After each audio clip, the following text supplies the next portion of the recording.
Hello and welcome to Prime Code Media. In this video, I'll be discussing JavaScript data types. The concept of data types is very important because it refers to the attribute of a piece of data which tells the browser how to interpret its value. For example, in the previous episode, I used an alert as an example of how we can add behavior to a website. The alert contained the words "Hello World" inside quotation marks. So the quotation marks are the attribute of this piece of data, and it is these quotation marks that tell the browser to interpret this value or message as a string data type. For example, inside console, I am once again going to use an alert, and then inside here, I'm going to just add a quotation marks inside these round brackets, and then I'm going to write a simple hello world here, and then close this off with a semicolon. You'll see that when I click enter, we get a pop-up and the output is hello world, which is a string. So everything inside quotation marks will be interpreted by the browser as a string, and that includes numbers. For example, we know that, for example, 1 plus 1 is 2. Okay, so let's just do this alert. All right, and say 1 plus 1. Okay, the output here is 2, which is the correct answer. But I want you to see what happens when we put these numbers inside quotation marks. So I am going to once again use an alert. This time around, I am going to put these numbers inside quotation marks. I'm going to say 1 plus 1. Now enter. Now here's the output. The output is 1 plus 1, not 2 like it was previously. And we get this output because these numbers this time around are inside quotation marks, which brings us to the number data type. Now JavaScript numbers are stored as decimal numbers and can be written with or without decimals. For example, once again inside console here, I can say, for example, 5 plus 5. When I click enter, you see this is the number, this is the answer. Okay, and then I can once again, just like I just did, use an alert and say 10 plus 10, like so. Close this off with a semicolon, and the output is 20. So once again, JavaScript numbers are stored as decimal numbers and can be written with or without decimals. Next is the BigInt data type. Now the BigInt data type was introduced because the number type cannot represent numbers larger than 2 to the power 53. Integers are accurate up to 15 digits. Now let me show you what I mean by this. So I'm going to use an alert and say alert. I'm going to add 15 digits like so: 1 2 3 4 5 6 7 8 9 10 11 12 13 14 15. Close this off with a semicolon and then enter.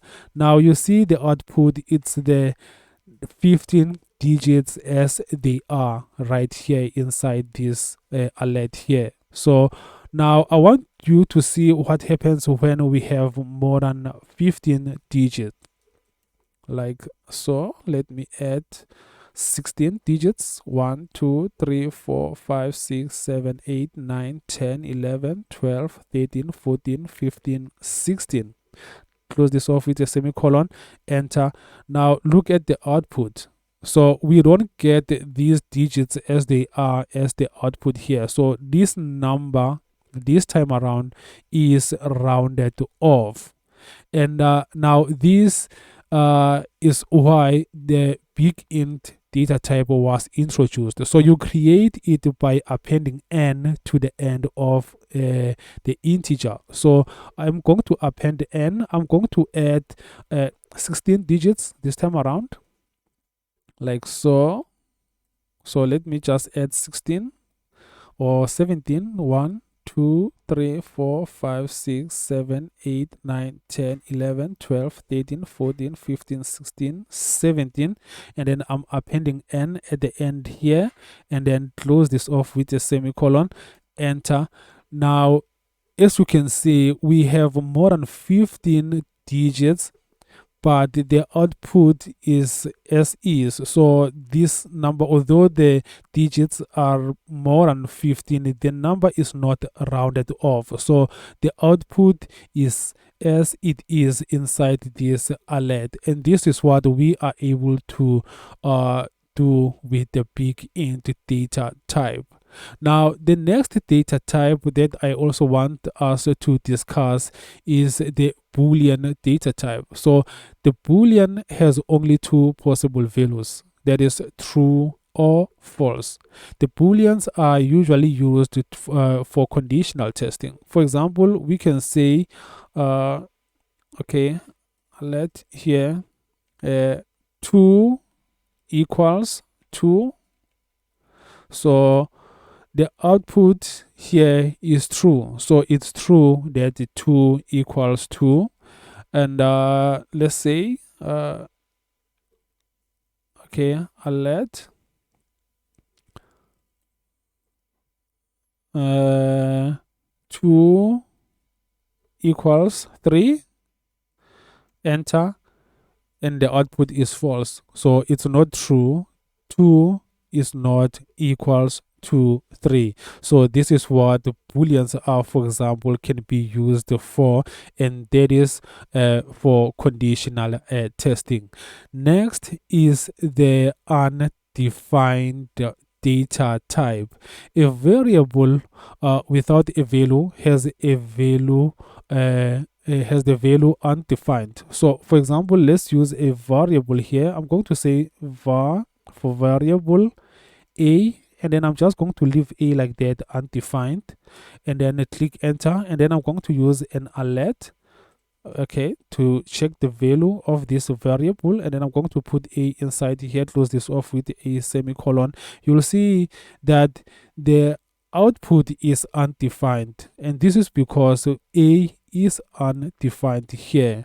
Now let me use another variable and define it this time around. I'm just going to say var b equals let's say variable b is equals to, okay, let's say hello world. Okay, variable b equals to a string hello world, like so.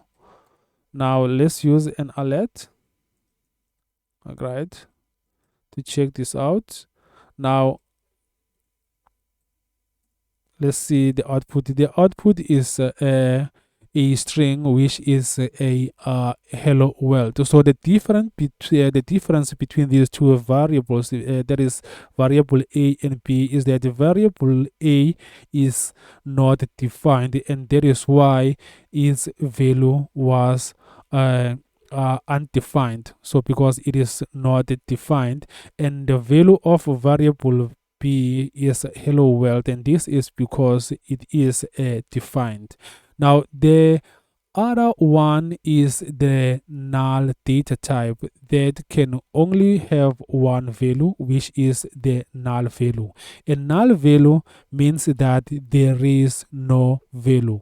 For example, if we say b equals null, like so, and then we close this off and then use an alert, okay, like so, and say b, you see the output is null, and this is because a null value means that there is no value. Finally, I want to tell you about the object data type. This data type allows us to store collections of data. They are written with curly braces that contain key value pairs separated by commas.